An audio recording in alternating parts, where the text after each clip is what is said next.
Halo, welcome Lose dan juga parents di dalam podcast hari ini. Hari ini kita akan sama-sama membahas akan seorang raja yang baik yang dicatat di Alkitab, yaitu Raja Asa. Nah, Lose, hari ini kita akan sama-sama bahas soal Raja Asa. Nah, Raja Asa ini dicatat di Alkitab sebagai raja yang baik dan taat kepada Tuhan. Baik dan ketaatannya kayak apa sih? Satu ya, Raja Asa ini selain dia itu taat beribadah pada Tuhan, dia itu menghancurkan loh tempat beribadah kepada berhala dan patung-patung berhala yang dibangun oleh raja-raja sebelumnya ya. Itu yang pertama. Yang kedua, ketika rakyat itu banyak yang masih menyembah berhala, Asa ini mengajak rakyat bersama-sama balik untuk beribadah hanya kepada Allah. Nah, sehingga kita melihat di dalam Alkitab dicatat ya, pada zaman Asa itu terjadi kedamaian, terjadi kemakmuran, dan sepanjang pemerintahan Asa itu rakyat hidup dengan sejahtera. Nah, kan tetapi memang ada satu catatan ya, di dalam pemerintahan Asa sempat Asa itu diserang oleh negara Ethiopia. Nah, ini menarik Lose. Jadi waktu Asa diserang, Asa itu pasukannya kalah hampir 2 kali lipat. Asa cuma punya pasukan 580.000 orang, Ethiopia punya 1 juta dan mereka menang telak. Wah, itu keren banget. Jadi zaman Asa terjadilah kedamaian dan juga terjadilah kemakmuran di dalam kehidupan rakyat dan mereka hidup dalam kelimpahan. Oke.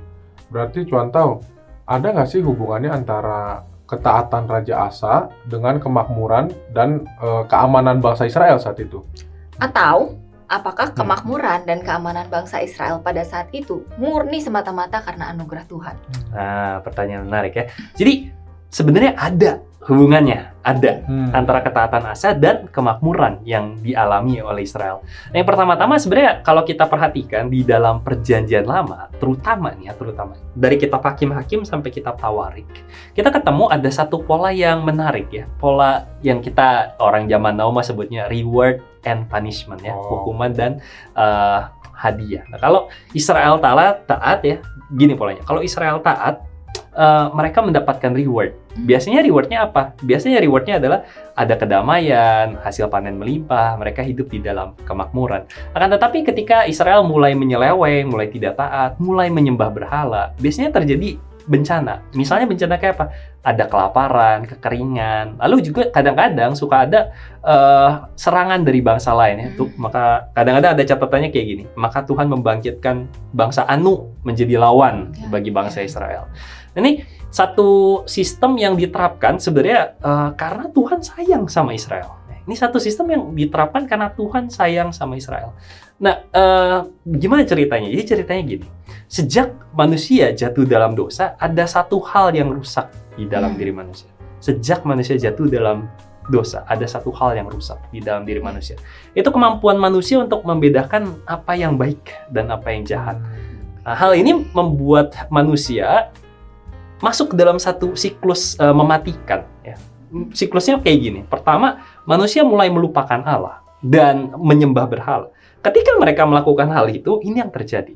Mereka mulai berbuat jahat kepada sesamanya. Selfish gitu ya. Selfish ya, mementingkan diri sendiri, terjadi ketidakadilan. Bahkan dicatat ada satu bagian di dalam Alkitab, manusia itu ada seorang bapak yang potong anaknya, kasih ke berhala. Itu gila banget. Dan itu terjadi ketika manusia mulai melupakan Allah dan menyembah berhala. Nah, karena itu inilah kenapa Allah itu harus melakukan reward and punishment ini buat orang Israel supaya jangan sampai mereka itu jatuh di dalam kehidupan yang jahat. Nah, oleh karena anugerah Allah, kita sama-sama melihat di dalam sejarah keselamatan umat Allah. Oleh karena anugerah Allah, Israel ini dipilih dari ratusan bahkan ribuan bangsa untuk menjadi umat Allah.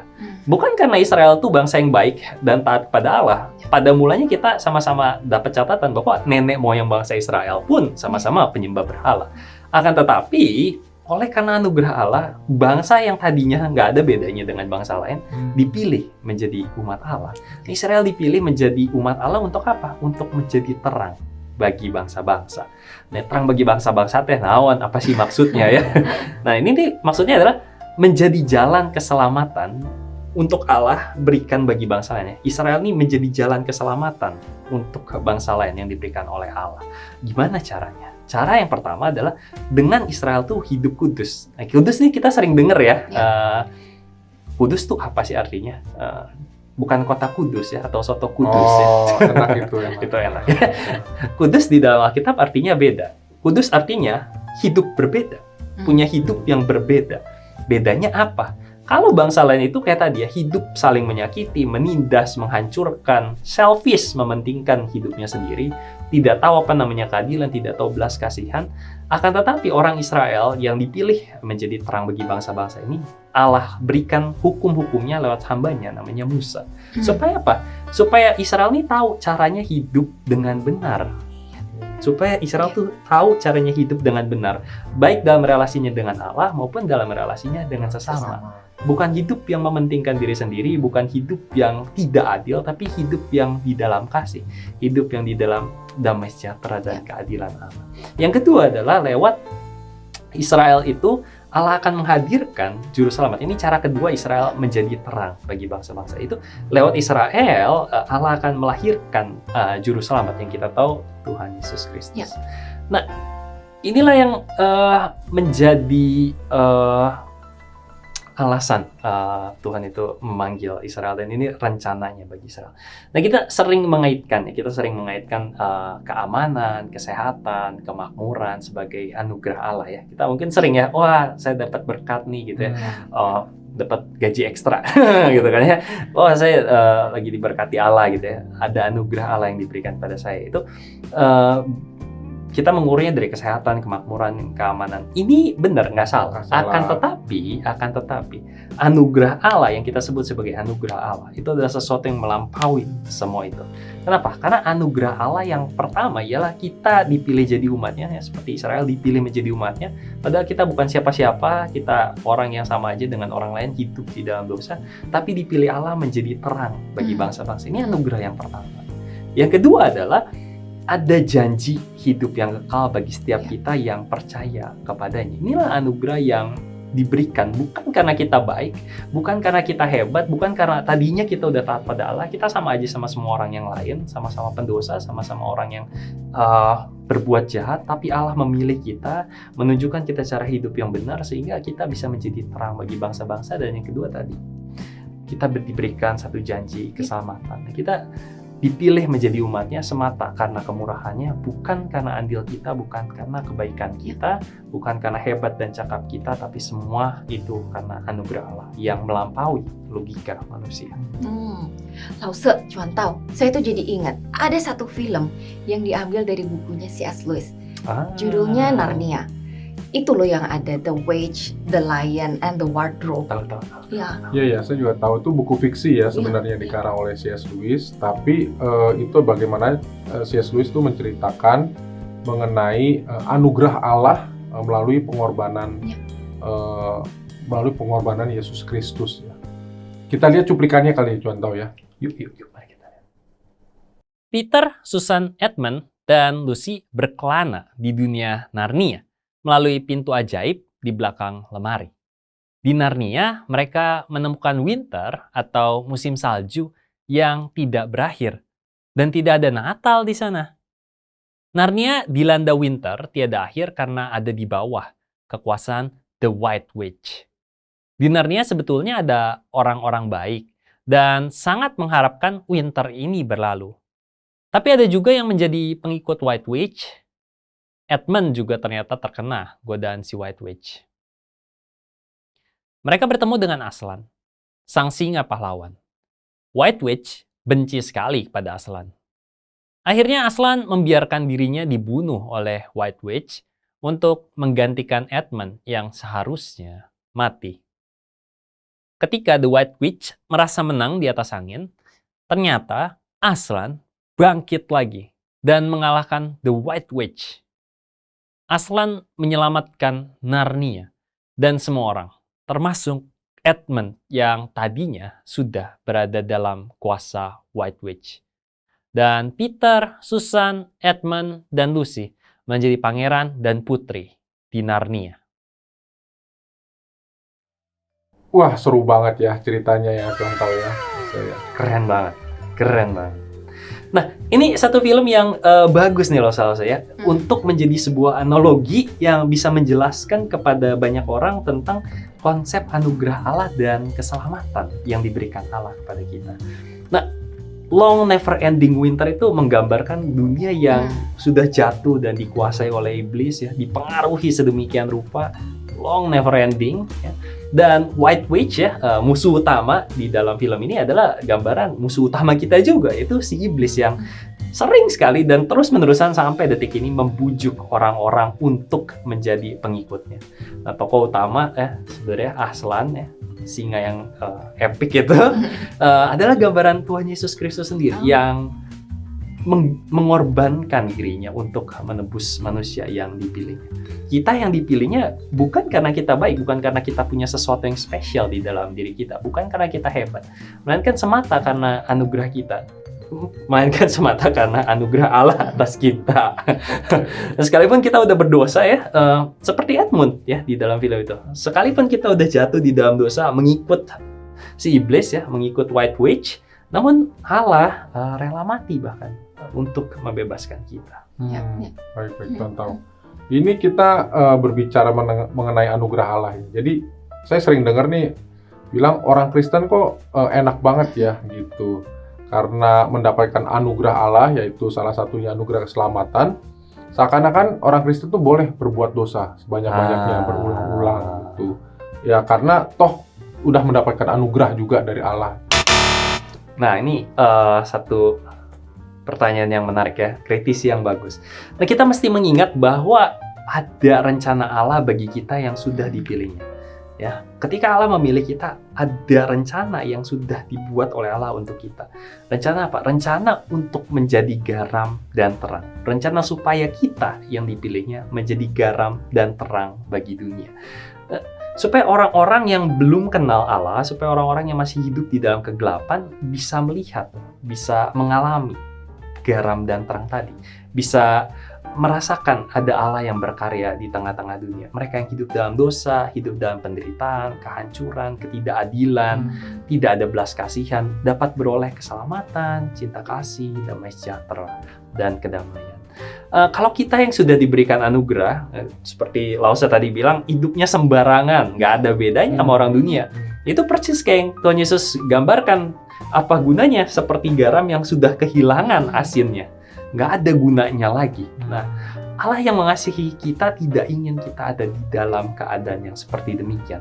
Ia akan menegur dan mendisiplin kita supaya apa? Supaya kita kembali ke dalam jalan yang benar. Kita kembali menjadi garam dan terang dunia itu. Dan jangan lupa ya, sekalipun Allah mengampuni kita, karena Ia begitu mengasihi kita, selalu ada konsekuensi dari dosa yang kita perbuat. Oke, jadi kan ada dosa pasti memiliki konsekuensi. Namun ketaatan seperti yang Raja Asa lakukan itu pasti ada upahnya kali ya, Cuan tahu ya? Pastilah ya. Tapi beda-beda kali ya, Cuan tahu ya, untuk tiap-tiap orang.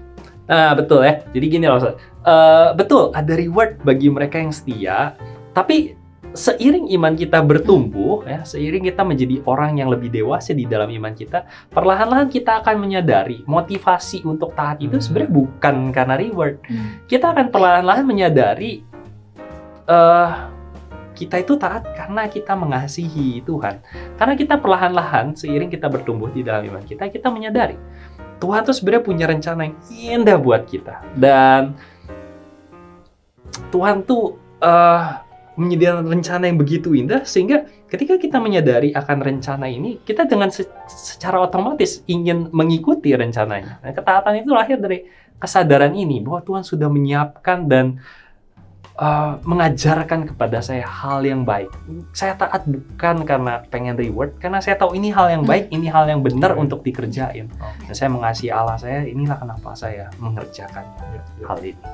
Jadi kita nggak boleh memandang rewardnya semata gitu ya. Yes. Tapi ada yang menarik lagi nih, Cuan tahu. Karena ada teman saya yang kayaknya hidupnya taat banget, tapi kayaknya banyak sialnya gitu. Maksudnya banyak sekali dia mengalami pencobaan-pencobaan. Apakah berarti ketaatan juga nggak menjamin bahwa hidup kita tanpa ada masalah ya Cuan Tau. Nah, ini menarik ya. Kita harus belajar untuk membedakan. Ada beberapa jenis masalah di dalam hidup ini. Ada masalah yang datang karena disiplin Allah atas kita ya. Karena mirip kayak di dalam contoh di dalam perjanjian lama tadi, ada reward and punishment karena Allah menyayangi kita. Allah tidak ingin kita ada di jalan yang salah. Allah menegur kita lewat masalah supaya kita kembali kepadanya. Namun sering sekali ya, orang yang taat juga mengalami masalah. Kenapa? Karena kita harus sadar bahwa kita ini hidup di dalam dunia yang sudah jatuh dalam dosa. Orang di sekitar kita adalah orang-orang berdosa. Orang-orang berdosa kayak apa? Ya kayak tadi, orang-orang yang hidupnya selfish, mementingkan dirinya sendiri, dan bahkan rela untuk nginjak orang lain untuk keuntungannya sendiri. Mungkin kita ketemu di kantor, ada orang-orang yang kayak gitu ya, demi mendapatkan penghasilan lebih, demi naik jabatan, dia sengaja nusuk temannya dari belakang dan sebagainya. Dan juga jangan lupa ada si iblis yang juga senantiasa bekerja di tengah-tengah kita untuk menggoyang iman kita. Nah, kita melihat ini di dalam ceritanya Ayub, bukan? Ada orang yang taat, emang taat, pure taat sama Tuhan, tapi sengaja digoyang sama si iblis supaya imannya jatuh.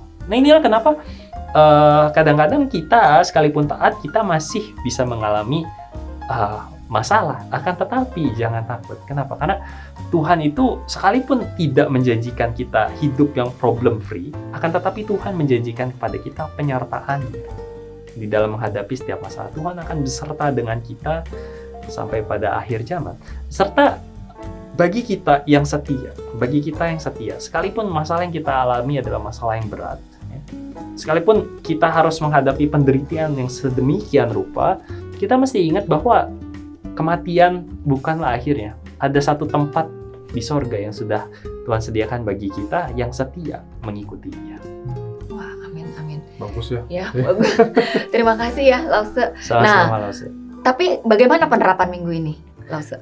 Nah, jadi buat minggu ini, mari kita taat pada Allah. Kenapa? Karena Allah itu baik. Ada rancangan damai sejahtera bagi kita yang taat kepadanya. Mari kita sama-sama mengerjakan ketaatan ini bukan karena ingin dapat reward, tapi karena kita menyadari memang ada rencana yang baik.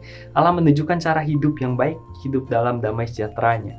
Nah, dengan demikian kita bisa menjadi terang bagi bangsa-bangsa.